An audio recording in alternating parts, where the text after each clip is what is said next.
1969 ಇರ್ಬೋದು ಅಥವಾ ಅದರ ನಂತರ 1980ರಲ್ಲಿ ಕೆಲವು ಬ್ಯಾಂಕ್ಗಳು ರಾಷ್ಟ್ರೀಕೃತವಾದವು. ಆ ಸಮಯದಲ್ಲಿ ಕೂಡ ನಮ್ಮ ಬ್ಯಾಂಕು ಹಾಗೆ ಉಳ್ಕೊಂಡಿತ್ತು, ಖಾಸಗಿಯಾಗಿ ಉಳಿಯಿತು. ಈಗ ಇತ್ತೀಚೆಗೆ ನಡೆದಂತಹ ಏನು ವಿಲೀನ ಪ್ರಕ್ರಿಯೆ ಇರ್ಬೋದು, ಅದರಲ್ಲಿ ಸಹ ನಮ್ಮ ಬ್ಯಾಂಕನ್ನು ಸದೃಢವಾಗಿರುವುದರಿಂದ ಯಾವ ಬ್ಯಾಂಕ್ ಜೊತೆ ವಿಲೀನ ಮಾಡುವಂಥ ಪರಿಸ್ಥಿತಿಯೂ ಬರಲಿಲ್ಲ. ಮುಖ್ಯವಾಗಿ ಆದರ್ಶ ನಮ್ಮ ಏನು ಮ್ಯಾನೇಜ್ಮೆಂಟ್ ಇದೆಯೋ ಅದರ ಒಂದು ಉದ್ದೇಶ ಆದರ್ಶವಾಗಿರುವುದರಿಂದ ಸದೃಢವಾಗಿ ಬೆಳೀಲಿಕ್ಕಾಯಿತು. ಈಗಾಗಲೇ ರಾಮಮೋಹನ್ ರಾವ್ ಸರ್ ಹೇಳಿದರು, ಏನಂತ ಹೇಳಿದರೆ ಇದರಲ್ಲಿ ಯಾವುದೋ ನಮ್ಮ ಒಂದು ಫ್ಯಾಮಿಲಿಯ ಕಂಟ್ರೋಲ್ ಇಲ್ಲ, ಸಾರ್ವಜನಿಕರಿಂದಲೇ ನಡೆಯುವಂಥ ಬ್ಯಾಂಕ್. ಏನಿದ್ರು ಕೂಡ ಒಂದು ಗ್ರೂಪಿನಿಂದ ಏನಾದರೂ ಇದ್ದರೆ ಅದು ಬೇರೆಯವರಿಗೆ ಮಾರಾಟ ಮಾಡುವಂಥದ್ದು ಅಥವಾ ಮರ್ಜರ್ ಆಗುವಂತಹ ಸಾಧ್ಯತೆ ಜಾಸ್ತಿ ಇರ್ತದೆ. ಇಲ್ಲಿ ಎಲ್ಲ ಪಬ್ಲಿಕ್ ಇರುವುದರಿಂದ ಅದನ್ನು ಅಷ್ಟು ಸುಲಭವಾಗಿ ಬೇರೆ ವಿಲೀನ ಮಾಡಲಿಕ್ಕೆ ಸಾಧ್ಯ ಇಲ್ಲ. ಹಾಗೆ ನಮ್ಮ ಬ್ಯಾಂಕ್ ಈಗ ಮ್ಯಾನೇಜ್ಮೆಂಟ್, ಹೊಸ ಮ್ಯಾನೇಜ್ಮೆಂಟ್ ಶ್ರೀಕೃಷ್ಣ ನೇಚ್ ಅವರ ಮಾರ್ಗದರ್ಶನ ಹಾಗೂ ಈಗಿನ ಇಡಿ ಶೇಖರ್ ರಾವ್ ಅವರು ಕೂಡ ಒಂದು ಬೇರೆ ಬೇರೆ ಬ್ಯಾಂಕ್ನಲ್ಲಿ ತುಂಬ ಎಕ್ಸ್ಪೀರಿಯನ್ಸ್ ಇದ್ದು ಬಂದವರು. ಹಾಗಾಗಿ ಅವರು ಕೂಡ ಒಳ್ಳೆ ಮಾರ್ಗದರ್ಶನ ಈಗಲೂ ನೀಡ್ತಾ ಇದ್ದಾರೆ. ಹಾಗಾಗಿ ಈಗಲೂ ಕೂಡ ಅಂತಹ ಯಾವುದೇ ಒಂದು ಬ್ಯಾಂಕಿನ ಅಸ್ತಿತ್ವದ ಬಗ್ಗೆ ನಮಗೆ ಖಂಡಿತವಾಗಿಯೂ ನಂಬಿಕೆ ಅಪನಂಬಿಕೆ ಬೇಕಾಗಿಲ್ಲ. ಈಗಾಗಲೇ ಹೇಳಿದ್ರು, ಕಂಪ್ಯೂಟರೈಸೇಷನ್ ಮಾಡುವಾಗ ನಮ್ಮ ಬ್ಯಾಂಕ್ ಮೊದಲಿಗೆ ಹೋಗಿರುವಂಥದ್ದು. ಡಾಕ್ಟ್ರು ಕೂಡ ಆ ಟೈಮಲ್ಲಿ ನಮ್ಮ ನಿರ್ದೇಶಕ ಮಂಡಳಿಯಲ್ಲಿ ಇದ್ದವರು ಶ್ರೀಯುತ ಅನಂತ ಕೃಷ್ಣ ಅವರು ಇರುವ ಸಮಯದಲ್ಲಿ ಕೋರ್ ಬ್ಯಾಂಕಿಂಗನ್ನು ಅಳವಡಿಸಬೇಕಂತೇಳಿ ಯಾವ ಬ್ಯಾಂಕ್ ಕೂಡ ಆವಾಗ ಹೋಗಿರಲಿಲ್ಲ. 2000 ಇಸ್ವಿಯಲ್ಲಿ ಆವಾಗ ಏನು ಇನ್ಫೋಸಿಂದ ನಾವು ಫಿನಾಕಲನ್ನು ಕೋರ್ ಬ್ಯಾಂಕಿಂಗ್ ಸೊಲ್ಯೂಷನನ್ನು ನಾವು ತಗೊಂಡು ಬಂದಿದ್ದೇವೋ ಅದರ ಸಹಾಯದಿಂದ ಈಗ ಡಿಜಿಟಲ್ ಏನು ಪ್ರಕ್ರಿಯೆ ನಡೀತಾ ಇದೆಯೋ ಅದೆಲ್ಲ ಅದರ ಬೇಸಲ್ಲಿ ನಡೆಯುವಂಥದ್ದು. ಅಂದರೆ ಆ ಮುಂದಾಲೋಚನೆ ಇರುವುದರಿಂದಲೇ ನಾವಂಥ ಒಂದು ಒಳ್ಳೆ ಸಾಫ್ಟ್ವೇರಿಗೆ ಹೋಗುವ ಅಂತಹ ಒಂದು ಡಿಸಿಷನ್ ಆ ಸಮಯದಲ್ಲಿ ತಗೊಂಡಿದ್ರು ನಮ್ಮ ಮ್ಯಾನೇಜ್ಮೆಂಟ್. ಈಗಿನ ಗ್ರಾಹಕರು, ಈಗ ನಾವು ಹಳೆಯ ಏನು ಬ್ಯಾಂಕಿನ ಪ್ರಾಡಕ್ಟ್ ಇದೆಯೋ ಡೆಪಾಸಿಟ್ ಅಥವಾ ಸಾಲ ಕೊಡುವಂಥದ್ದು ಅದು ಈಗಲೂ ಇದೆ. ಅದರ ಜೊತೆಗೆ ಈಗಿನ ಗ್ರಾಹಕರಿಗೆ ಕೆಲವು ಪ್ರಾಡಕ್ಟ್ಗಳು ಬೇಕು. ಅದೇನೆಂದರೆ ಈಗಿನ ಗ್ರಾಹಕರು ಯಂಗ್ ಜನರೇಷನ್ ಬ್ಯಾಂಕಿಗೆ ಬರುವಂಥದ್ದು ಕಮ್ಮಿ.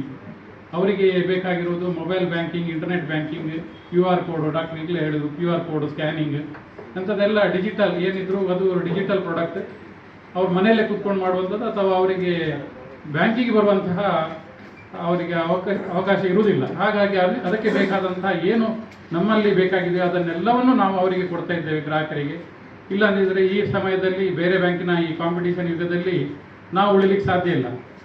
ಹಾಗಾಗಿ ನಾವು ಕೂಡ ಅದನ್ನು ಮೊದಲಿಗೆ ನಾವೇ ಅಳವಡಿಸಿಕೊಂಡು ಬಂದದ್ದಿರೋದ್ರಿಂದ ನಮ್ಮ ಬ್ಯಾಂಕಿನ ಬೆಳವಣಿಗೆ ಅದು ಕೂಡ ಸಹಕಾರಿಯಾಯಿತು. ಹಾಗೆ ಈಗ ಕೆಲವು ಗೌರ್ಮೆಂಟ್ ಸ್ಪಾನ್ಸರ್ಡ್ ಪ್ರಾಡಕ್ಟ್ಗಳು ಬೇಕಾಗ್ತದೆ, ನಾವು ಮಾಡಬೇಕಾಗುತ್ತೆ. RBI ಗೈಡ್ಲೈನ್ಸ್ ಇರ್ಬೋದು ಅಥವಾ ಗೌರ್ಮೆಂಟ್ನ ಗೈಡ್ಲೈನ್ಸ್ ಇರ್ಬೋದು. ಅಂಥ ಪ್ರಾಡಕ್ಟ್ಗಳನ್ನು ಕೂಡ ನಮ್ಮ ಗ್ರಾಹಕರಿಗೆ ನಾವು ಕೊಡ್ತಾ ಇದ್ದೇವೆ. ಮುಖ್ಯವಾಗಿ ಅಟಲ್ ಪೆನ್ಷನ್ ಯೋಜನೆ ಇರ್ಬೋದು ಅಥವಾ PMSBY ಅಂತಿದೆ, PMJJBY ಅಂತಿದೆ. ಅಂತಹ ಎಲ್ಲ ಪ್ರಾಡಕ್ಟ್ಗಳನ್ನು ನಾವು ಮಾರ್ಕೆಟ್ ಮಾಡ್ತಾ ಇದ್ದೇವೆ. ಹಾಗೆ ಇನ್ನೊಂದಂದರೆ ನಮ್ಮ ಗ್ರಾಹಕರಿಗೆ ಖಾಲಿ ಬ್ಯಾಂಕಿಂಗ್ನ ಪ್ರಾಡಕ್ಟ್ಗಳು ಮಾತ್ರ ಸಾಕಾಗುವುದಿಲ್ಲ. ಅದಕ್ಕೆ ಬೇಕಾಗಿ ನಾವು ಥರ್ಡ್ ಪಾರ್ಟಿ ಪ್ರಾಡಕ್ಟ್ಗಳನ್ನು ಕೂಡ ಮಾರ್ಕೆಟ್ ಮಾಡುವಂಥ ಒಂದು ವ್ಯವಸ್ಥೆ ನಮ್ಮ ಬ್ಯಾಂಕ್ನಲ್ಲಿದೆ. ಅದಕ್ಕೆ ಸರಿಯಾಗಿ ನಾವು ಬೇಕಾದಂತಹ ಬೇರೆ ಕಂಪನಿಗಳ ಜೊತೆಗೆ ಒಂದು ಟೈಅಪ್ ಮಾಡಿಕೊಂಡು ಇನ್ಶೂರೆನ್ಸ್ ಮಾರ್ಕೆಟಿಂಗ್ ಇರ್ಬೋದು, ಮ್ಯೂಚುವಲ್ ಫಂಡ್ ಇರ್ಬೋದು ಅಥವಾ ಡಿಮ್ಯಾಟ್, ಟ್ರೇಡಿಂಗ್ ಅಕೌಂಟು ಇಂಥದ್ದೆಲ್ಲ ವ್ಯವಸ್ಥೆಗಳನ್ನು ಗ್ರಾಹಕರಿಗೆ ನೀಡ್ತಾ ಬರ್ತಾ ಇದ್ದೇವೆ. ಹಾಗಾಗಿ ನಮ್ಮ ಬ್ಯಾಂಕಿಗೆ ಆ ಒಂದು ಗ್ರಾಹಕರ ಸಹಕಾರ ಕೂಡ ಬೆಳವಣಿಗೆಗೆ ಖಂಡಿತವಾಗಿ ಬೇಕಾಗಿದೆ. ಇನ್ನು ಮುಖ್ಯವಾಗಿ ಹೇಳೋದಂದರೆ ನಮ್ಮ ಬ್ಯಾಂಕಿನ ವ್ಯವಹಾರ, ಈಗಿನ ವ್ಯವಹಾರ ಈಗಾಗಲೇ ನಿಮಗೆಲ್ಲ ಗೊತ್ತಿದೆ. ಭಾರತದಾದ್ಯಂತ ನಾವು ಶಾಖೆಗಳನ್ನು ಹೊಂದಿದ್ದೇವೆ. 950 ಶಾಖೆಗಳನ್ನು ಹೊಂದಿ ಇವತ್ತಿನ ದಿವಸಕ್ಕೆ ನಮ್ಮ ಬ್ಯಾಂಕಿನ ಒಟ್ಟು ವ್ಯವಹಾರ 1,75,000 ಕೋಟಿ ರೂಪಾಯಿಗಳು. ಅಂದರೆ ಅಷ್ಟು ವ್ಯವಹಾರ ದೇಶದಾದ್ಯಂತ ನಾವು ಮಾಡ್ತಿದ್ದೇವೆ. ಅದೆಲ್ಲ ಸಹಕಾರ ಆಗ್ತಾ ಇರುವಂಥ ನಿಮ್ಮಂತಹ ನಮ್ಮ ಒಂದು ಗ್ರಾಹಕರ ಸಹಕಾರದಿಂದ. ಹಾಗೆ ಈಗ ನಾವು ಈಗಾಗಲೇ ನೋಡಿದ್ದೇವೆ 3-4 ಜನರೇಷನಿಂದ ನಮ್ಮ ಗ್ರಾಹಕರಿದ್ದಾರೆ. ಹಾಗೆ ಈಗ ಹೊಸ ಗ್ರಾಹಕರನ್ನು ಕೂಡ ನಾವು ಸೇರ್ಪಡೆ ಮಾಡ್ತಾ ಇದ್ದೇವೆ. ಹಾಗಾಗಿ ಬೆಳೀಲಿಕ್ಕೆ ಸಾಧ್ಯ ಆಗ್ತಾ ಇದೆ. ಈ ಶಾಖೆಯ ಮಟ್ಟಿಗೆ ಹೇಳೋದಾದರೆ 88 ವರ್ಷ ಈಗಾಗಲೇ ಪೂರೈಸಿದೆ. ಸಾಧಾರಣ ಒಂದು 25,000 ಗ್ರಾಹಕರನ್ನು ಹೊಂದಿದೆ. ಹಾಗೆ 350 ಕೋಟಿ ವ್ಯವಹಾರ ಮಾಡ್ತಾ ಇದೆ ಈ ಶಾಖೆ ಕೂಡ. ಈ ಭಾಗದಲ್ಲಿಯ ಕುಂದಾಪುರದ ಅಭಿವೃದ್ಧಿಗೆ ಒಂದು ಕರ್ನಾಟಕ ಬ್ಯಾಂಕ್ ಕೂಡ ಒಂದು ಪಾಲಿದೆ ಅಂತ ಹೇಳಲಿಕ್ಕೆ ನಮಗೆ ತುಂಬ ಸಂತಸ ಆಗ್ತಾ ಇದೆ. ಒಂದು ಶಾಖೆ ಪ್ರಾರಂಭ ಆದ ಅದರ ಜೊತೆಗೆ ಇಲ್ಲಿಯ ಪರಿಸರದ ಜನಗಳಿಗೆ ಅನುಕೂಲ ಇದೆ, ಅವರು ಕೂಡ ಅಭಿವೃದ್ಧಿ ಹೊಂದ್ತಾರೆ. ಅದೇ ರೀತಿ ಒಂದು ನಮ್ಮ ಈ ಪರಿಸರದ ತುಂಬ ಜನರಿಗೆ ಉದ್ಯೋಗದ ಅವಕಾಶ. ಒಂದು ಬ್ಯಾಂಕ್ 100 ವರ್ಷ ಅಂತ ಹೇಳಿದ್ರೆ ಎಷ್ಟು ಜನರೇಷನ್ ಇದರಲ್ಲಿ ಉದ್ಯೋಗ ಪಡೆದು ಅದರ ಅನುಕೂಲತೆ ಪಡ್ಕೊಂಡಿದ್ದಾರೆ, ಅವರ ಫ್ಯಾಮಿಲಿ, ಅವರ ಮಕ್ಕಳು. ಹಾಗಾಗಿ ಒಂದು ಸಂಸ್ಥೆ 100 ವರ್ಷ ಪೂರೈಸೋದು ಅದರ ಅನುಕೂಲ ಖಂಡಿತವಾಗಿಯೂ ಸಮಾಜಕ್ಕೆ ತುಂಬ ಇದೆ. ಅದು ಮಾತ್ರ ಅಲ್ಲ ಸರ್, ಈಗಾಗಲೇ ಹೇಳಿದರು 100 ವರ್ಷದಲ್ಲಿ 2 ವರ್ಷ ಬಿಟ್ಟು ಪ್ರತಿ ವರ್ಷ ಡಿವಿಡೆಂಡ್ ಕೊಟ್ಟಿದೆ ಅಂತೇಳಿ. ಇನ್ನೊಂದು ಸಂತತದ ವಿಷಯ ಅಂದರೆ 100 ವರ್ಷಕ್ಕೆ 100 ವರ್ಷವೂ ಪ್ರಾಫಿಟ್ ಮಾಡಿದಂಥ ಬ್ಯಾಂಕ್. ಯಾವುದೇ ಒಂದು ವರ್ಷ ಕೂಡ ನಾವು ಲಾಸನ್ನು ನೋಡಿದ್ದಿಲ್ಲ. ಉದ್ಯೋಗ ಸಂಸ್ಥೆಗಳು ಬೆಳೀತವೆ, ಅದರ ಮಧ್ಯದಲ್ಲಿ ಏಳು ಬೀಳುಗಳು ಇರ್ತವೆ. ಆದರೆ ಇದನ್ನು ಸಾಧಿಸುವಂಥದ್ದು ದೊಡ್ಡ ಸಾಧನೆ. ಈ ಸಾಧನೆ ಮಾಡಿ ನಾವು ಈ ಮಟ್ಟಕ್ಕೆ ಬೆಳೆದಿದೆ ಅಂತ ಹೇಳಿದರೆ ಅದೆಲ್ಲ ಗ್ರಾಹಕರ ಸಹಕಾರ, ನಿಮ್ಮ ಪ್ರೀತಿ ಇನ್ನೂ ಮುಂದೆಯೂ ಸಹ ಇರಲಿ.